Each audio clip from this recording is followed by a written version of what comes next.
ठीक है, of northern mountains. I hope this is clear.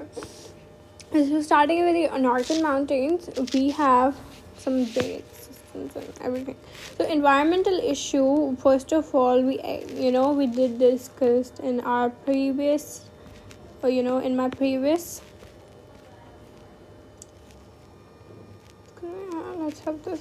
So in my previous video, we discussed about the people and the economy of the northern mountains.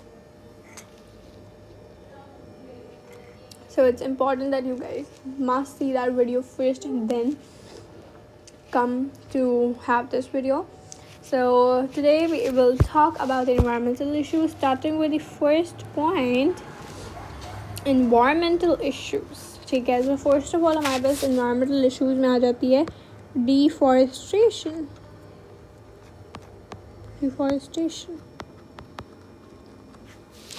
Deforestation कहाँ होती है? On foothills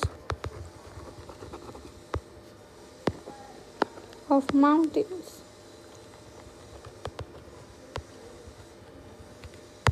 For instance, I'm having also my coffee, so ठंडी ना हो जाए वो भी. We have this mountain and here it's ending, so this will be, it's called like ये उसका फुट हिल कहलाएगा. ठीक है, उस फुट हिल पे कुछ प्लांट्स ग्रो होते हैं. ठीक है, उन फुट हिल्स पे कुछ प्लांट्स ग्रो होते हैं और वो प्लांट्स जो हैं ग्रोन होना बंद हो जाए, तो that is will be known as deforestation. तो जब प्लांट्स जो हो वो ग्रो ना हो on the foothills of mountains, that is known as deforestation. Okay, I hope this is understood.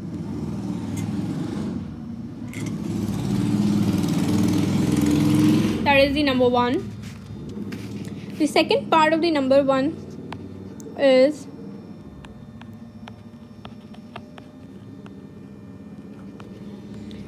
that having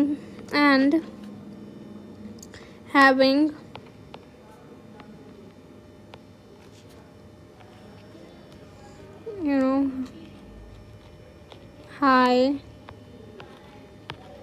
pastures, ठीक है, which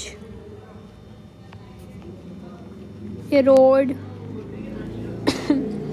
the soil. Okay, so now we will understand this term. What do you mean by these patches and everything? So when I say that high pastures which erode the soil, which causes the erosion of the soil, it's just that having overgrazing, I missed a word, having the overgrazing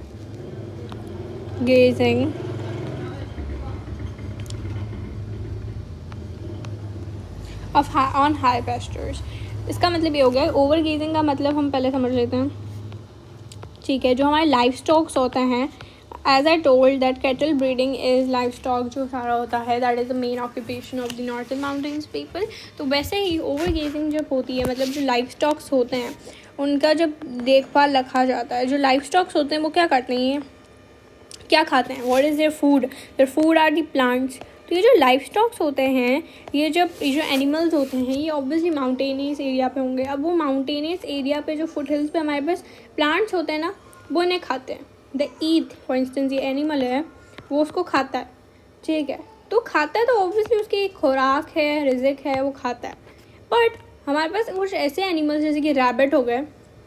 for instance आपने garden लिया है, आपका एक garden है जिस पे आपके plants grow होते हैं और वहाँ पे जो रैबिट्स होते हैं उसको फ्रूट्स बहुत पसंद होते हैं, लाइक दे लव प्लांट्स. सो वो रैबिट आके खा जाता है सारे प्लांट्स को. जैसे कि अगर थोड़ा सा वो प्लांट ग्रो हुआ उसे खा गया, थोड़ा सा ग्रो हुआ उसे खा गया. तो इससे क्या होता है, हमारे जो प्लांट होता है वो ग्रो ही नहीं होता. राइट, वो ग्रो ही नहीं होता क्योंकि उसे पहले ही खाया जा रहा होता है. तो उसमें ग्रोथ में उसकी प्रॉब्लम आ जाती है. उसका मतलब ही होता है ओवरगेजिंग. तो वहाँ पे भी जब फुट हिल्स पे माउंटेन की ये जो हमारे पास लाइफ स्टॉक्स होते हैं वो उस चीज़ को पहले ही खा लेते हैं. तो उस वजह से जो अपर लेयर की सॉइल होती है, जो उसकी अपर लेयर होती है, वो क्या होती है, एरोड होने लग जाती है.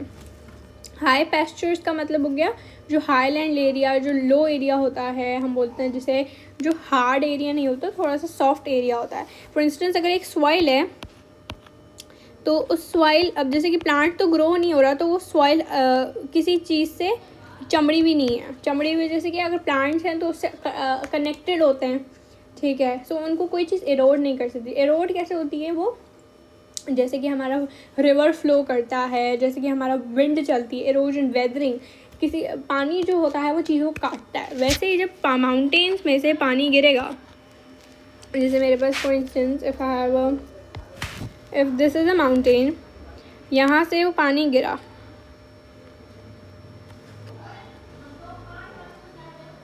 ओके, सो ये मेरे पास एक माउंटेन है, ठीक है, जहाँ से पानी गिर रहा है।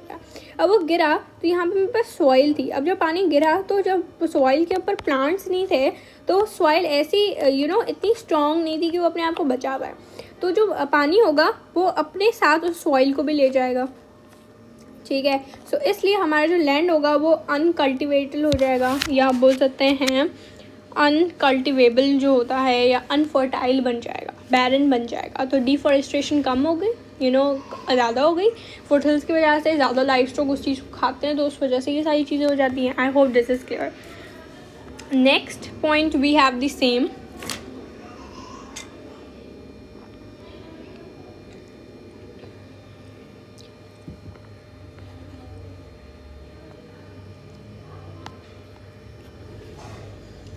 Next point comes to be the deforestation फिर से, but deforestation in another way, deforestation by the cutting of the trees, deforestation by the cutting of trees, a tree known as like the food wire of sorry the cutting of the trees like firewood, ठीक है, firewood is a lot in demand, so what they do, they cut the trees, उस वजह से हमारे पास deforestation हो रही है। and moreover they trim the trees to trim the trees or trim the flowers or plants to feed livestock. Okay, so I hope this is clear. Now the third point comes to be the construction of the roads. अब जैसे कि construction of the roads होती तो है and it's good for us development, good for the northern mountains की development के लिए it's all good, ठीक है। बट उसके लिए भी एक रोड को बनाने के लिए, एक रोड पे क्या है, ट्रीज़ होंगी ऑब्वियसली, तो उस ट्रीज़ को भी ट्रिम किया जाता है, उस ट्रीज़ को भी कट किया जाता है, राइट। उस ट्रीज़ को तोड़ करा जाता है। नंबर ऑफ लैंडस्लाइड्स, जो माउंटेन्स होते हैं उन पे भी अगर हथौड़ा वगैरह लग गया, कुछ चीज़ हो गई, तो लैंडस्लाइड्स बढ़ जाती हैं हमारे पास। सो ये कंस्ट्रक्शन की वजह से, देखो, ये construction of road is very important for us and very beneficial for us, but हमारे उन कंस्ट्रक्शन ऑफ द रोड की वजह से हमारे इन्वायरमेंट पे बहुत ज़्यादा फ़र्क पड़ता है, हमारी इकोलॉजी पे बहुत ज़्यादा फ़र्क पड़ता है। So that was the third point. And then we have the fourth point. Fourth point comes to be, as population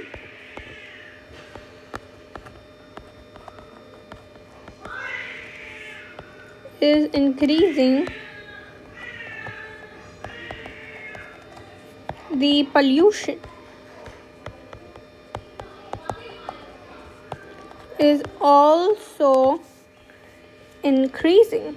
for instance the reverse जो पहले बहुत ज़्यादा क्लीन होते थे, अब वो पूरे सेवेज से भरे हुए होते हैं, ठीक है। For instance we have a river, ठीक है, एक रिवर है जो पहले बहुत ज़्यादा क्लीन होते थे and they were good for drinking water, अब वो पूरे पॉपुलेटेड हो गए हैं, सेवेज हो गए हैं, सेवेज से भरे हुए हैं गंदगी से, एंड उस वजह से हमारे पास जो पीने का पानी है वो भी सेफ नहीं आता। जो हिल्स थी, फिफ्थ पॉइंट भी यही आ जाता है, जो पहले क्या होती थी, हिल्स होती थी, they used to have the fresh water, they used to have like things, तो पर जो हिल्स पे लोग रहते थे ये used to consume that water, but if now they consume it they get diseases like typhoid, malaria, typhoid और malaria कहाँ होगा, ठीक है, टाइफॉइड हो जाता है उन्हें, and many other, and there is like a much more of the unhygienic system going on in the northern mountains. So these are some environmental issues of the northern area. पता नहीं मैंने यहाँ पे क्या लिखा है. So yeah, these were the environmental issues of the northern mountains.